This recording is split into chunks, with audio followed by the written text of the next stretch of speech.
안녕하세요. 조이브 클럽의 조입니다.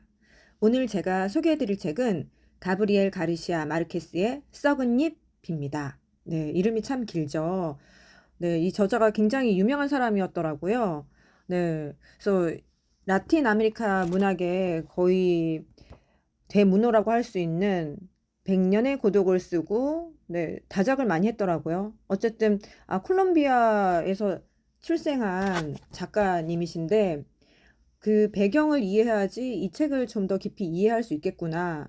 그러면서 우리나라 못지않게 참 정치적으로나 경제적으로 굉장히 혼란한 나라구나. 콜롬비아 생각하면 커피만 생각했는데, 네, 그런 생각이 들었습니다.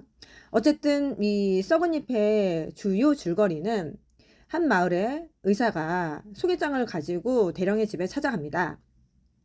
그래서 아, 그 8년 넘게 거주를 하는데 이 의사가 좀 굉장히 좀 독특하고 이상해요. 그래서 같이 밥을 먹는데 풀을 달라고 하질 않나.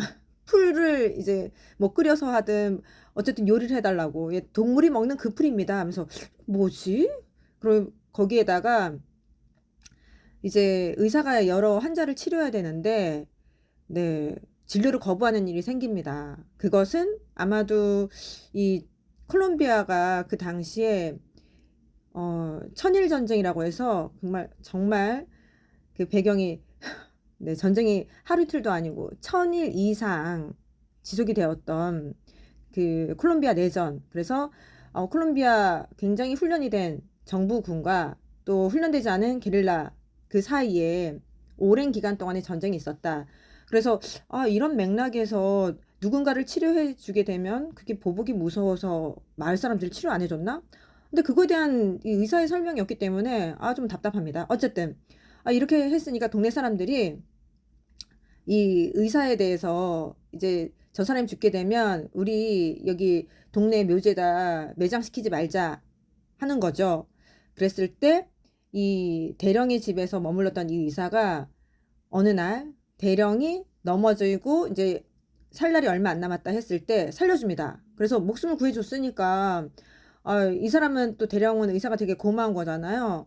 그리고 대령은 여기서 거의 어, 굉장히 모범적이고 성인군자의 모습으로 사람들에게 비춰져요. 그래서 의사가 부탁을 한 거죠. 내가 죽으면 내 장례를 부탁하마 했는데 아니나 다를까 이 대령의 와이프도 반대합니다. 딸도 탐탁치 않아 해요. 그래서 이제 이 사람이 죽고 그 장례를 치르기 위해서 오후 2시 반부터 일어난 일을 쓴 게 바로 썩은 잎인데요. 이 장례 하나를 두고 갔을 때 이 대령의 관점과 또 똑같은 시간상에서 의식의 흐름을 또 딸 이사벨의 관점으로 묘사가 돼요.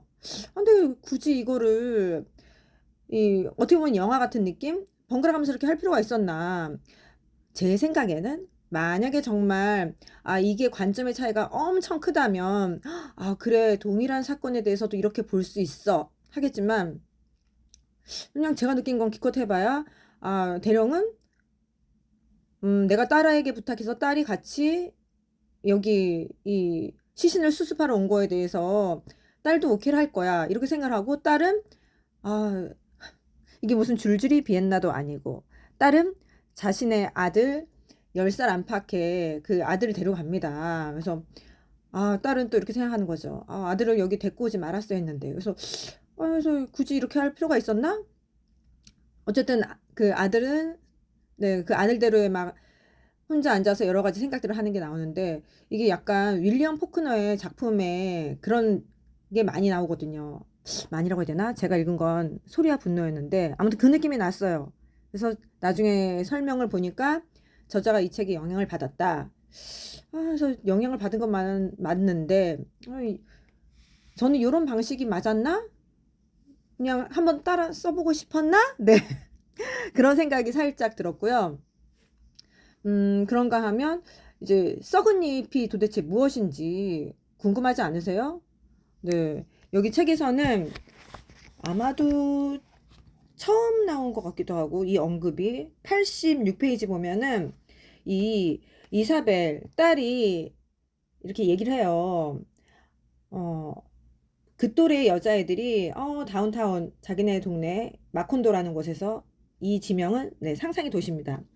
여기에서 영화관도 있고 사람들이 공동으로 사용하는 축구기도 있고 뭐 오락기기가 있으니까 가서 놀고 싶은데 아버지와 새어머니는 내 또래 여자아이들이 그런 것을 즐기는 것에 반대를 했다는 거죠. 그러면서 하시는 말씀이 그건 썩은 잎들이나 즐기는 오락거리야. 그래서 이게 썩은 잎. 그래서 뒤에서는 점점 이제 여기저기 이 돈거리가 되면 쫓아다니는 하층민들 그렇게 얘기를 하는데 그래서 이거는 좀 퀘스천 마크였어요. 그래서 아니 왜 여기저기 떠들어다닐 수밖에 없었나? 왜 썩은 잎으로 될 수밖에 없었나? 이런 관점이 좀 더 있어야 되지 않았나?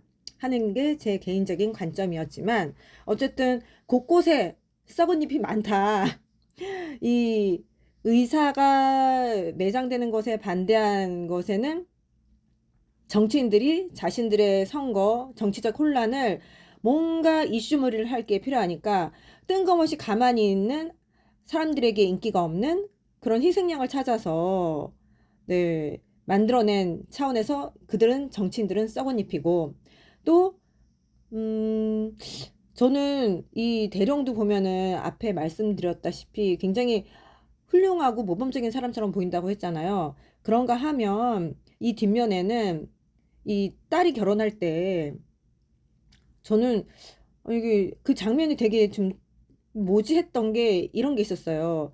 이제 사위 될 사람이 집에 와서 그러면 신부하고 신랑이 좀 더 가까이 있어야 되는데 그 아빠 대령 옆에 사위가 네 굉장히 가까이 붙어서 사업 얘기를 막 하고 그래서 그 딸의 관점에서는 이런 얘기를 합니다. 굉장히 비현실적이고 예, 뭐라 해야 될까 관념적인 느낌의 그런 느낌이 있었다 남편에 대해서. 그래서 이게 사랑하면서 결혼을 얘기하는데 이게 가능한가? 좀 이상했는데 아니나 다를까 이 사위가 이 아버지의 대령의 집문서 땅문서를 다 들고 가서 돌아오지 않은 지가 9년이 넘었다. 결국 사기꾼이었다. 그래서 근데 저는 이것도 그랬어요. 대령하고 이 대령의 말에 그런 얘기가 나옵니다. 내가 나 혼자 했다면 나 혼자만의 이 실수이다. 뭐 이렇게 했을 텐데 자기 와이프도 이거에 대해서 했기 때문에 같이 동의를 했기 때문에 이것은 공동의 실수이다라는 식으로 그래서 이 사기꾼에 대해서 뭐 탓하는 것도 없고 그래서 이게 정말 사기 당했어도 분노가 치밀어 오르지 않는 것인지 아니면 나만 잘못한 게 아니라 너도 동의했잖아. 그래서 죄책감이 반땅이 된 건지 좀 아무튼 그런 면에서 순수하게 대령도 네, 이 썩은 잎 논란에서는 벗어나기가 참 쉽지 않겠다. 그리고 이 의사한테 자기 아내를 소개할 때 새엄마가 아델라이다거든요. 근데 굉장히 꾸며 있고 나간 그 이제 맞이하고 했는데 마음에 들진 않지만 어쨌든 그 의사 처음 보는데 근데 TMI 아닌가? 이 아내는 내 전 부인이 죽어서 맞이하게 된 아내다. 그래서 아니 이걸 굳이 뭐 아무튼 그것도 좀 독특했고 근데 이 의사가 이 그냥 마냥 나쁜 놈인가? 이 사람들 치료하지 않았으니까 그런가? 했을 때 그게 아니라 의사도 물론 썩은 잎 성향은 있었지만 이보다 정말 뭐라 해야 될까요? 와, 가장 약해 보였다고 생각했었는데 오히려 실익은 다 취한 사람이 여기 나오는 이 집의 대령의 집에서 머물면서 그 딸처럼 됐던 그 원주민 매매가 있어요. 네, 최고 승자는 실리적 관점에서 보면 매매가 아니었나. 이 매매가 그 뭐라 해야 될까요? 의사하고 같이 살림을 차리거든요. 그래서 근데 그냥 그 표면 처음에서 보게 되면은 앞장에서는 이 의사가 또 매매를 치료하는 걸 거부해요. 그러니까 사람들의 관점에서는 아니 어떻게 매매가 그 의사하고 같이 살 수가 있는 거야. 사랑의 힘은 놀라운 것인가? 저도 그거에 대해서 굉장히 궁금했는데 그 비하인드는 뒤에 나옵니다. 그래서 참 세상은 알 수 없다. 그런 차원에서는 뭐 매매도 아, 썩은 잎이 될 수 있겠구나. 예, 그래서 여기 썩은 잎 천국인 거죠. 근데 뭐 살다 보면 이게 성경에 그런 얘기가 나오거든요. 의인은 없나니 하나도 없다. 그래서 아, 결국 그렇구나. 그럼 나는 어떤가? 아, 나도 완전히 깨끗하진 못한 차원에서 그치. 나도 썩은 잎이 될 수 있지. 네. 그래서 그런 맥락에서 여러 가지를 생각하게 됐었고요. 원래 이 책은 원제를 집이라고 집 이렇게 하려고 했대요. 그러다가 아, 집 말고 이게 썩은 잎으로 하자. 네, 근데 그 제목은 바꾼 게 더 맞는 것 같아요. 음, 아마도 저자는 어렸을 때 할아버지 손에 자랐다고 했거든요. 그래서 이 할아버지의 모습이 대령을 통해서도 많이 드러나고 있습니다. 그러면서 이 할아버지의 그 죽음을 비보를 듣고 그런 얘기를 했더라고요. 어, 할아버지가 돌아가시고 나서 나에게는 아무런 중요한 일도 일어나지 않았다.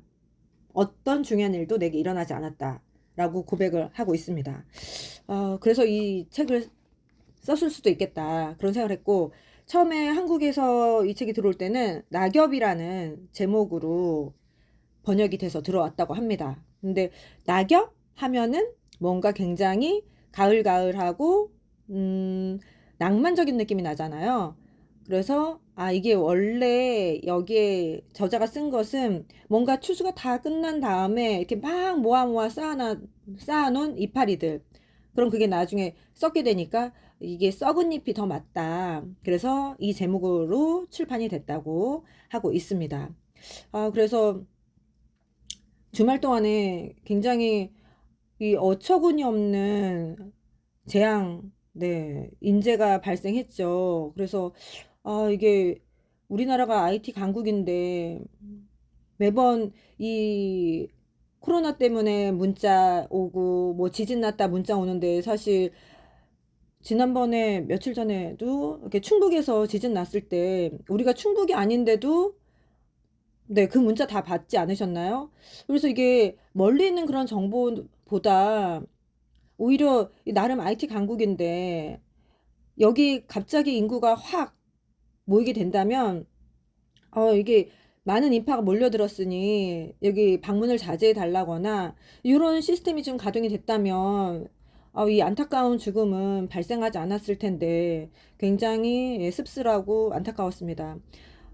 그래서 이 시점에서는 이렇게 생긴 문제에 대해서 니 탓, 내 탓, 네, 솔직히 하고 싶은 마음도 있죠. 근데 그 다음에 이런 문제가 또 생기면 절대 안 되니까 요 문제를 해결하고 어떻게 예방할 것인가 그거에 대해서 좀 심도 깊게 나누고 뭔가 방법을 세웠으면 그래야지 썩은 잎이 안 될 텐데 라는 생각을 해보게 되었습니다. 네. 지금까지 가브리엘 가르시아 마르케스의 썩은 잎을 살펴보았는데요. 네, 도움이 되셨는지 모르겠네요.